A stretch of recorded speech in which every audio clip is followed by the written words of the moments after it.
안녕하세요. 오늘은 2024년 11월 5일이고요. 누가복음 20장 말씀을 여러분과 함께 나눕니다. 예수의 권위를 두고 말하다. 하루는 예수께서 성전에서 백성을 가르치시며 복음을 전하실새 대제사장들과 서기관들이 장로들과 함께 가까이 와서 말하여 이르되 당신이 무슨 권위로 이런 일을 하는지 이 권위를 준 이가 누구인지 우리에게 말하라. 대답하여 이르시되 나도 한 말을 너희에게 물으르니 내게 말하라. 요한의 세례가 하늘로부터냐 사람으로부터냐. 그들이 서로 의논하여 이르되 만일 하늘로부터라고 하면 어찌하여 그를 믿지 아니하였느냐 할 것이요 만일 사람으로부터라 하면 백성이 요한을 선지자로 인정하니 그들이 다 우리를 돌로 칠 것이라 하고 대답하되 어디로부터인지 알지 못하노라 하시니 예수께서 이르시되 나도 무슨 권위로 이런 일을 하는지 너에게 이르지 아니하리라 하시니라. 포도원 농부 비유.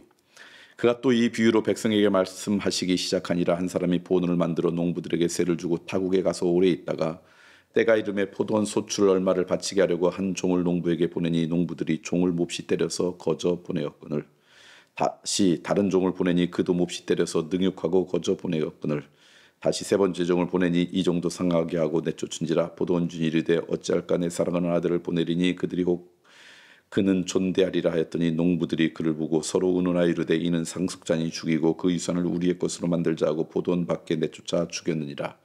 그런즉 포도원 주인이 이 사람들을 어떻게 하겠느냐.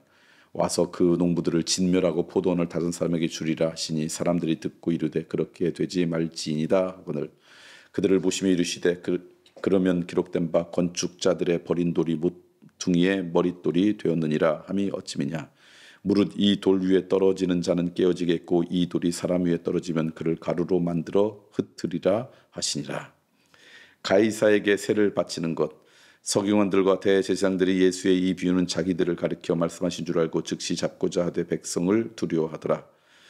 이에 그들이 엿보다가 예수를 총독의 다스림과 권세 아래에 넘기려 하여 정탐들을 보내어 그들로 스스로 의인치하며 예수의 말을 책잡게 하니 그들이 물어 이르되 선생님이여 우리가 아노니 당신은 바로 말씀하시고 가르치시며 사람을 외모로 취하지 아니하시고 오직 진리로서 하나님의 도를 가르치시나이다. 우리가 가이사에게 세를 바치는 것이 옳으니까 옳지 않으니까 하니 예수께서 그 관계를 아시고 이르시되 데나리온 하나를 내게 보이라. 누구의 형상과 글이 여기 있느냐. 대답하되 가이사의 것이니이다.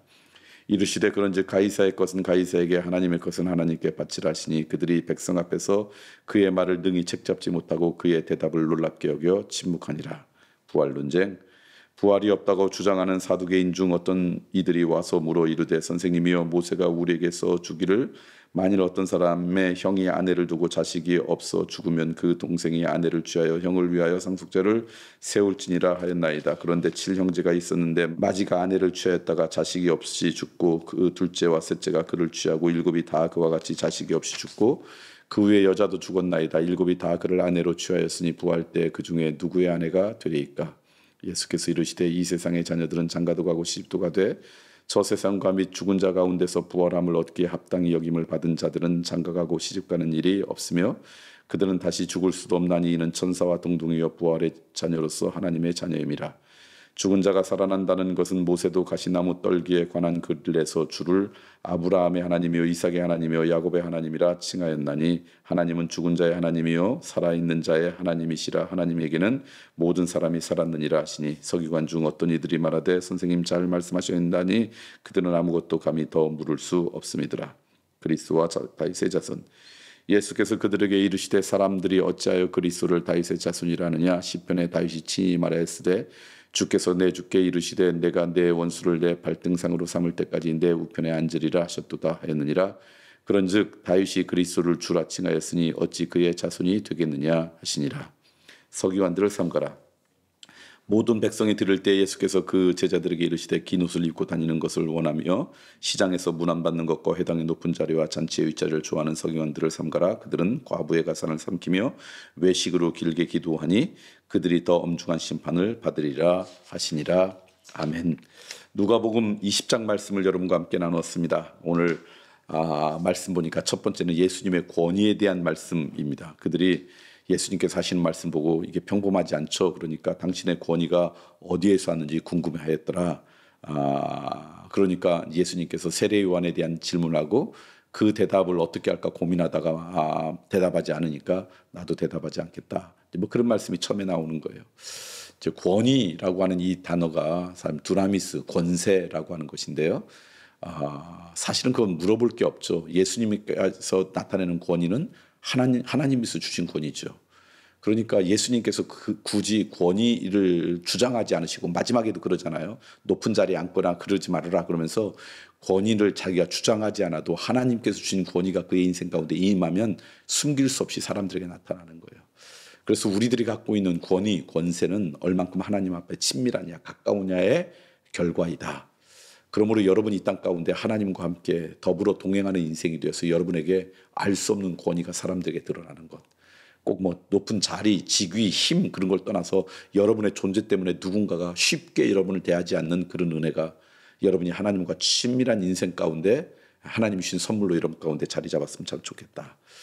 두 번째는요. 포도원 농부의 비유가 끝난 다음에 가이사에 대한 그런 세를 바치는 질문을 할 때 이런 내용이 납니다. 그들이 예수님을 어떻게든지 어렵게 만들려고 어떻게 했냐면 자기 사람들을 보내가지고 정탐을 보내서 스스로 의인인 채 하며 예수의 말을 책잡았다. 그러니까 예수님 주변에 가가지고 선한 사람처럼 보이고 신실함처럼 보여서 예수님의 말씀에 꼬투리를 잡으려고 했다. 이게 사단의 계략 가운데 하나예요. 우리를 무너뜨리려고 하는 그런 계략 가운데 하나가 우리 내부에 선한 척하게 만들고 그래서 우리를 현혹할 수 있어요.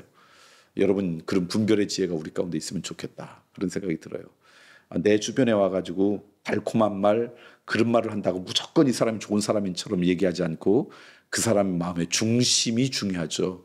와가지고 겉은 아주 선한 척 달콤한 말을 했지만 그 중심은 예수님의 책을 잡으려고 그런다면 그 사람은 선한 사람이 아닌 것처럼 말이 얼만큼 논리 있느냐 그게 중요한 게 아니라 그 사람을 이끌고 가는 스피릿이 무엇이냐가 훨씬 중요하다는 거 기억하고 여러분은 아주 선한 영 하나님의 신실한 영이 여러분을 이끌어가는 그런 기쁨이 여러분 가운데 있으면 참 좋겠다는 생각이 듭니다. 오늘은 말씀이 길어서 두 가지만 나눕니다. 하나, 하나님과 친밀하면 하나님이 주시는 은혜로 말미암아 우리 안에 권세가 스스로 드러난다. 권위 있는 인생이 된다. 그래서 여러분 남들이 함부로 하지 못하는 권세와 권위가 하나님과의 친밀함 가운데 우리 가운데 있길 소망하고요.